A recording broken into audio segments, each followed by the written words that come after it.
Indonesia tampaknya semakin serius dalam mengejar target nol emisi untuk mencegah perubahan iklim. Selain semakin mantap memensiunkan pembangkit listrik menggunakan batu bara, pemerintah juga memastikan akan mewujudkan ibu kota baru yang disuplai dengan energi hijau, termasuk membentuk ekosistem kendaraan listrik sepenuhnya.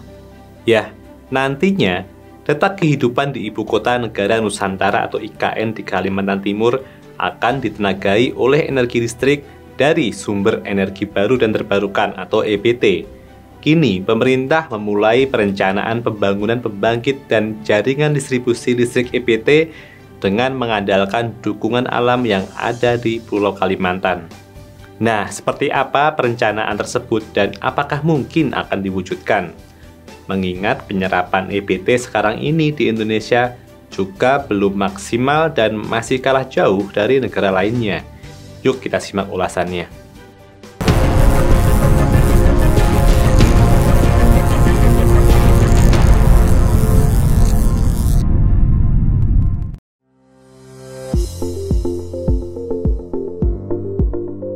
IKN dipersiapkan menjadi kota masa depan yang berkonsep smart city dan berkelanjutan, sehingga membutuhkan pemetaan dan perencanaan yang presisi sejak awal pembangunan, terutama untuk memenuhi kebutuhan energi. Presiden Joko Widodo menuturkan bahwa IKN dibangun dengan konsep kota pintar masa depan dengan berbasis alam, dengan 70% area di IKN merupakan area hijau.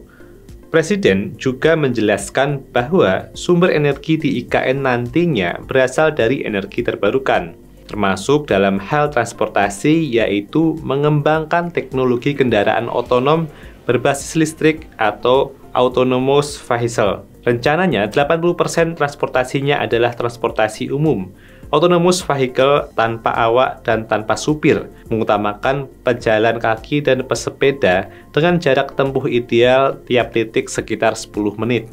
Dengan konsep tersebut, maka Kementerian ESDM membuat perkiraan awal kebutuhan energi konsumsi listrik per kapita di IKN sebesar 4.000 kWh, sehingga untuk pemindahan penduduk 1,5 juta jiwa membutuhkan sekitar 6.000 GWh. Sedangkan beban puncak diperkirakan akan mencapai 1.196 MW bila reverse margin sebesar 30%. Maka tambahan pasokan tenaga listrik yang akan dipersiapkan adalah sebesar 1.500 MW. Perhitungan tersebut belum termasuk kebutuhan energi listrik untuk sistem transportasi dan utilitas kota lainnya. Di sisi lain, hingga akhir 2021, bauran EBT secara nasional sendiri baru mencapai 11,5% dari total energi nasional dengan potensi yang masih sangat berlimpah, yaitu sekitar 3.000 GW. Sehingga kemungkinan mencapai 70% energi IKN menggunakan EBT cukup besar jika ditopang dengan teknologi yang tepat. Dengan proyeksi kebutuhan dan ekspektasi tersebut, maka akan seperti apa skema pembangkit EBT untuk memenuhi kebutuhan energi di IKN?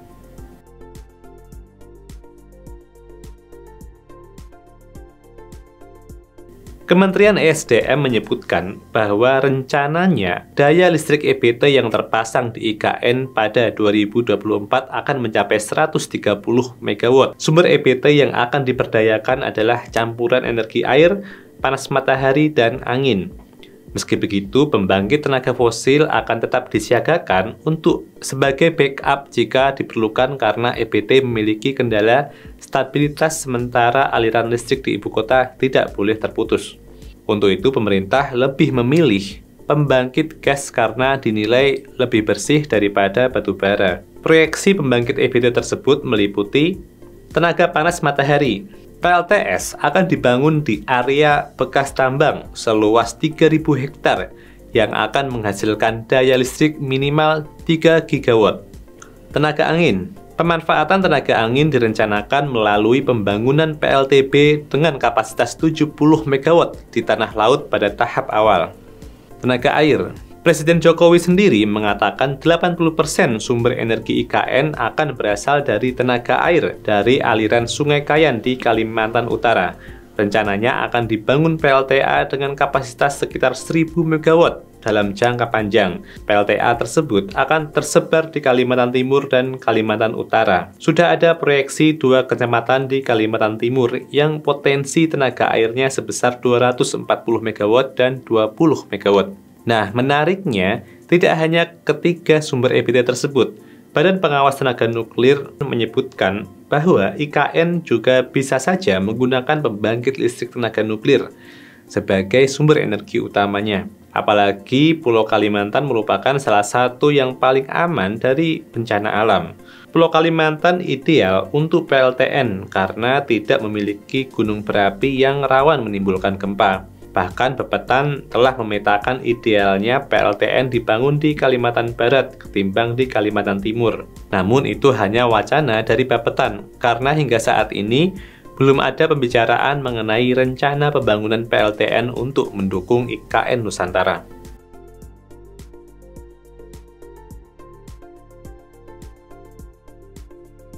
Tidak hanya sumber energi yang hijau, ekosistem berkelanjutan menjadi fokus yang tak kalah penting. Pemerintah pun merancang kawasan inti IKN akan benar-benar sehat, produktif, efisien, inovatif, dan ramah lingkungan. Alhasil hanya kendaraan listrik yang nantinya bisa beroperasi di kawasan inti IKN. Selain itu, warga di IKN akan didorong untuk mengutamakan memakai transportasi umum MRT, LRT, kereta api, dan bus listrik yang tentunya ditenagai dari EBT. Keputusan ini didasarkan atas jumlah emisi dari transportasi yang mencapai 340 juta ton CO2. Alhasil, pemerintah merasa perlu untuk mengurangi penggunaan kendaraan berbahan bakar fosil di kota-kota di Indonesia dan memulainya di IKN. Sementara ini, ekosistem kendaraan listrik di IKN belum diatur secara teknis dalam peraturan perundang-undangan, namun konsepnya sudah jelas. Salah satu konsep yang digagas untuk mendukung terciptanya ekosistem ini adalah menghadirkan teknologi electric charging line di IKN, sehingga jalanan di IKN akan bisa langsung mengisi daya ke kendaraan listrik yang melintasinya. Teknologi ini sudah diuji coba di beberapa negara dan tidak menutup kemungkinan dilakukan di IKN.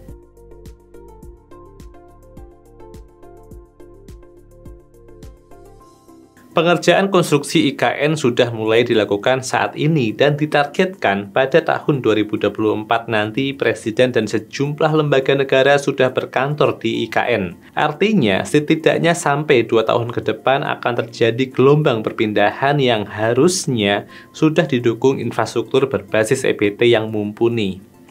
Sedangkan pembangunan pembangkit listrik energi terbarukan di IKN Nusantara akan dimulai pada 2023. Bambang Susantono selaku Kepala Otorita Ibu Kota Nusantara atau IKN mengatakan akan menggunakan sistem tenaga listrik EBT yang dikembangkan dalam 3 tahap. Jangka pendek 2002 hingga 2023, PV rooftop EV support akan digunakan di tempat umum dan komersil, perumahan, industri, dan stasiun pengisian daya. Kemudian jangka menengah dari 2024 hingga 2025, PLTB berkapasitas 70 MW pada 2024 dan PLTS kapasitas 50 MW pada 2025. Jangka panjang 2026 hingga 2045 yaitu PLTA dengan kapasitas 910 MW pada 2028. PLN pun menyiapkan skenario melistriki IKN dengan sistem interkoneksi Kalimantan yang saat ini menghubungkan Provinsi Kalimantan Selatan, Kalimantan Tengah, dan Kalimantan Timur, serta Kalimantan Utara. Dilansir dari press release, PLN juga menargetkan segera membangun 4 saluran udara tegangan tinggi atau SUTT 150 kV untuk mendukung geliat ekonomi di Kalimantan seiring pembangunan Ibu Kota Negara atau IKN baru. Selain itu, PLN telah membangun 2 gardu induk mobile yang terletak di sekitar titik nol dengan kapasitas masing-masing sebesar 30 MVA untuk tahap prakonstruksi IKN. Saat ini sudah beroperasi stasiun pengisian listrik umum perdana di kawasan IKN. Keberadaan SPKLU ini diharapkan dapat membantu aktivitas di pemerintahan dan masyarakat di titik nol IKN untuk tahap awal. Sebelumnya, Kesekretariatan Negara Republik Indonesia juga telah menandatangani kesepakatan pembelian sertifikat energi terbarukan setara 849 MWh dengan PLN. Pembelian itu untuk menerangi seluruh istana negara dengan energi hijau, termasuk di IKN nantinya. Seperti yang kita ketahui, Indonesia memiliki 7 istana kepresidenan dan semuanya itu akan menggunakan EBT di masa mendatang. Presiden Jokowi menyebutkan IKN Nusantara akan menjadi kota net zero carbon yang nantinya akan menggunakan EBT hingga 100%. Menurut Presiden Jokowi, IKN nantinya akan memiliki 70% area hijau, 80% transportasi publik, dan pengurangan suhu 2 derajat. Jarak tempuh dari satu tempat ke tempat lainnya di kompleks IKN hanya butuh 10 menit, serta tidak ada gedung pencakar langit. Jika IKN ini berhasil menjadi kota modern berbasis renewable energi, maka tidak menutup kemungkinan menjadi percontohan bagi kota-kota lainnya di tanah air dan mungkin di dunia internasional. Oke, mungkin itu dapat saya share ke sahabat sekalian. Jika ada pertanyaan ataupun koreksi, silahkan tinggalkan pesan pada kolom komentar. Terima kasih sudah menonton, sampai bertemu di artikel berikutnya.